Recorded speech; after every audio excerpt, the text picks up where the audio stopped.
ये तो एक ऐसे है योजना, ये जो इनके प्राइवेट मित्र हैं अडानी अंबानी, उनको ट्रेनिंग देकर इन्होंने कहा है भी आपको ये आपकी सिक्योरिटी गार्ड बनेंगे, बाद में इनको आप 8-8 हज़ार रुपये जब सड़कों पर धक्के खाएंगे ना रिटायर होने के बाद, तो आप इनको रख लेना, हम आपको ट्रेंड करके आपको देते हैं। इनकी जो भी योजना होती है अडानी अंबानी के लिए होती है। नमस्कार, मैं हूं सुरेश कुमार। आप देख रहे हैं भारतमणि इंडिया। तस्वीरें इस वक्त आप देख रहे हैं असंध से, और हमारे साथ जुड़े हैं असंध के आम आदमी पार्टी युवा नेता दिलबाग सिंह लाडी। आज हम इनसे आम आदमी पार्टी के बारे में कुछ जानकारी हासिल करेंगे। दिलबाग जी, भारतमणि में आपका स्वागत है। बहुत बहुत धन्यवाद। आपका यहाँ पहुँचने पर भारतमणि की सारी टीम का बहुत बहुत धन्यवाद, स्वागत करते हैं। दिलबाग जी, आम आदमी पार्टी का अगर मैं हरियाणा में बात करूं तो हरियाणा में कहां देखते हैं आम आदमी पार्टी को, किस ओर जा रही है आम आदमी पार्टी? देखिए, हरियाणा के अंदर आम आदमी पार्टी अब लोगों की ज़रूरत बन चुकी है। यहाँ जितनी भी सरकारें रही हैं, कांग्रेस की हो, भाजपा की हो, इनेलो की हो, उन्होंने यहाँ भ्रष्टाचार, घोटाले, घपले, जातिवाद, परिवारवाद की राजनीति की है और आपस में लोगों को लड़वाने की राजनीति की है। इसलिए अब सभी जगह, गांव हो, शहर हो, लोग यही चर्चा करते हैं कि एक आम आदमी पार्टी ऐसी पार्टी है जो शिक्षा पर, स्वास्थ्य पर, रोजगार आपके बच्चों को देने की बात करती है, भ्रष्टाचार को ख़त्म करने की बात करती है। तो हर गली चौराहे पर अब आम आदमी पार्टी के चर्चे हैं। इसकी प्रदेश में नहीं, देश में अब आम आदमी पार्टी की ज़रूरत है। सर, अगर मैं बात करूं कि पूरे देश में इसकी ज़रूरत है, तो आम आदमी पार्टी ऐसा क्या लेकर आ रही है ताकि पूरे देश को इसका लाभ होगा, या पूरा देश इसको चुन करके लाएगा? ऐसी आम आदमी पार्टी का क्या उद्देश्य है, क्या करने जा रही है आम आदमी पार्टी देश में? देखिए, दिल्ली के अंदर तीसरी बार आम आदमी पार्टी की सरकार बनी है, तो वहाँ पर शिक्षा पर आपने देखा होगा, स्वास्थ्य पर काम हुआ है, मोहल्ला क्लिनिक बने हैं। शिक्षा पर इतना बढ़िया काम हुआ है कि बड़े बड़े अफसर, अमीर लोगों के जो बच्चे हैं वो भी सरकारी स्कूलों में पढ़ रहे हैं, और फ़ॉरेन से बड़े बड़े लोग, मंत्री, वहाँ के प्रधानमंत्री, कई डेलीगेट्स आए हैं कि दिल्ली मॉडल को देखने के लिए। वही मॉडल अब पंजाब में लागू होने जा रहा है। मान साहब 3 महीने हुए हैं सरकार बने को, वही मॉडल पंजाब में लागू होगा। उसी को देखते हुए अब आप देखना, गुजरात और हिमाचल के चुनाव हैं, वहाँ पर भी आम आदमी पार्टी जीत की ओर अग्रसर है, और उसके बाद हरियाणा में भी उसी लहर के साथ आम आदमी पार्टी की सरकार बनेगी। सर, एक योजना आई है जवानों को लेकर, अग्निवीर। देश की जनता सहमत होती हुई दिखाई नहीं दे रही है, इसके बारे में आप क्या मानते हैं अग्निवीर योजना को लेकर? देखिए, ये जो योजना है, भाजपा सरकार शुरू से ही जो भी कानून, स्कीमें या योजना लेकर आती है, जिस तबके के लिए ये लेकर आते हैं उनको ही समझ में नहीं आती।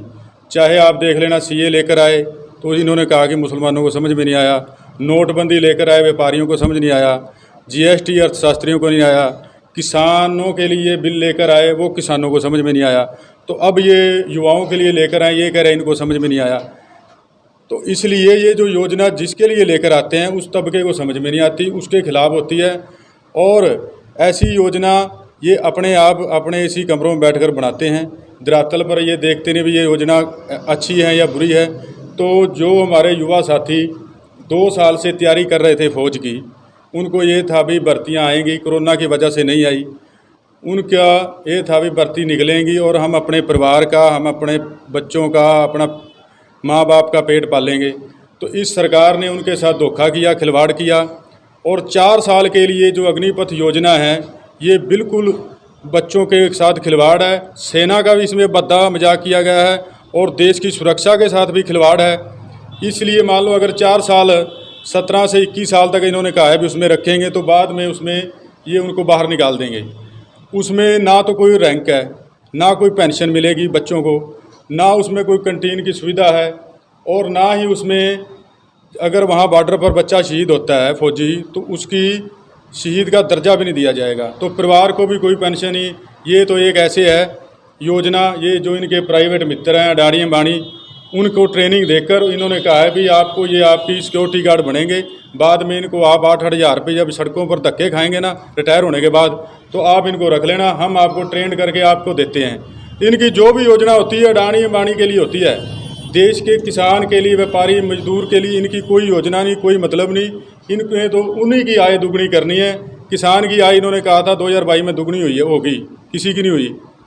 तो उनकी दुगनी 146 ऐसे उद्योगपति हैं जिनकी आय डबल हो चुकी है, और 33 करोड़ हमारे देश के ऐसे लोग हैं जिनकी आमदनी आधे से भी कम हो गई है। तो इन्होंने कहा था 2 करोड़ रोजगार हम आय वर्ष देंगे, तो 8 सालों में इन्होंने 15 करोड़ लोगों को, युवाओं को बेरोजगार कर दिया। तो इनकी जो भी योजना आती है उल्ट होती है, कहते अच्छे दिन है और आए बुरे दिन है।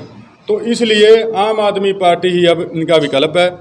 आम आदमी पार्टी इस योजना का पुरजोर तरीके से विरोध करती है, और हमें कोई धरना प्रदर्शन कुछ भी करना पड़ा तो हम जैसे भी ऊपर से हाईकमान से आदेश होंगे, इस योजना को सरकार को वापस लेना पड़ेगा।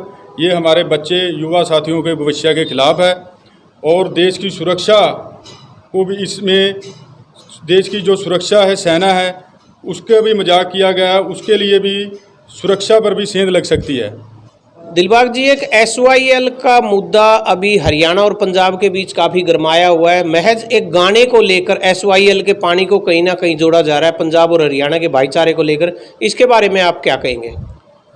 देखिए, ये जो गाना है ये मैंने पूरा तो सुना नहीं, भी सिद्धू मूसेवाला जिनका पीछे देहांत हो गया था, बहुत ही अपने माँ बाप का इकलौता बेटा था, चला गया, तो उसने ये उसकी अपनी अंदर की संवेदना है, उसके विचार हैं, उसने ये गाना रिकॉर्ड किया हुआ था जो अब रिलीज हुआ है।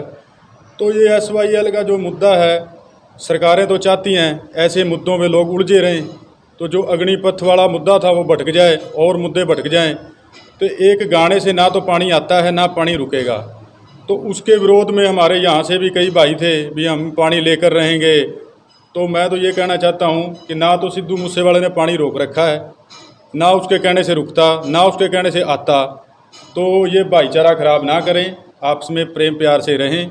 बड़ी बड़ी सरकारें, कांग्रेस की सरकार रही, सेंटर में रही, पंजाब में रही, हरियाणा में रही, तब पानी नहीं आया। इनेलो भाजपा अकालियों का भी गठबंधन रहा, तब भी नहीं आया। सुप्रीम कोर्ट के आदेश के बाद भी पानी नहीं आया। तो अब एक गाने से ना तो पानी आता और ना पानी रुकता, ये बेवजह फजूली बातें हैं। ये सारा भाजपा सरकार का प्रोपेगेंडा है। इनको ज़रूरी मुद्दों से भटकाया जाए, अग्निपथ वाला मुद्दा दबाया जाए, और ऐसे जो इनके प्रचारक हैं, एक दो जिन्होंने गाना गाया है वो भी भाजपा के बंदे हैं, उन्होंने उसके विरोध में गाने निकाले हैं भाईचारा बिगाड़ने के लिए। कुछ लोगों ने तो सिद्धू मूसेवाले को भी गलत बोला है। चलो, वो इकलौता था अपने माँ बाप का जो गुजर गया, उसके बारे में गलत नहीं बोलना, चाहे कोई भी हो। तो SYL वाला मुद्दा जो है ये राजनीति मुद्दा है, जब से हरियाणा बना है तब से चल रहा है, आज तक कोई सरकार इसको लेकर नहीं आई। तो ये गाने से जो वैर विरोध फैला है, ऐसा नहीं होना चाहिए। आपस में प्रेम प्यार भाईचारे रहना चाहिए। जी, बहुत बहुत धन्यवाद दिलबाग जी। इस वक्त आप सुन रहे थे दिलबाग सिंह लाडी, युवा नेता आम आदमी पार्टी असंध को, जिन्होंने बताया कि जनता को, नौजवान युवाओं को आपस में भाईचारा बनाकर रखना बहुत ज़रूरी है। और भारतीय जनता पार्टी तो चाहती है, चाहे धर्म पर हो, चाहे किसी मुद्दे पर हो, अलग अलग मुद्दों के ऊपर जनता को तोड़ना चाहती है और जनता को करना चाहती है अलग, और बिगाड़ना चाहती है भाईचारा। लेकिन इनका संदेश, इनकी अपील आम जनता से कि भाईचारे को समाप्त ना करें। किसी और विशेष खास मेहमान के साथ जल्द ही मिलते हैं। बाकी सभी समाचारों के लिए देखते रहिए भारतमणि इंडिया। जय हिंद, जय भारत।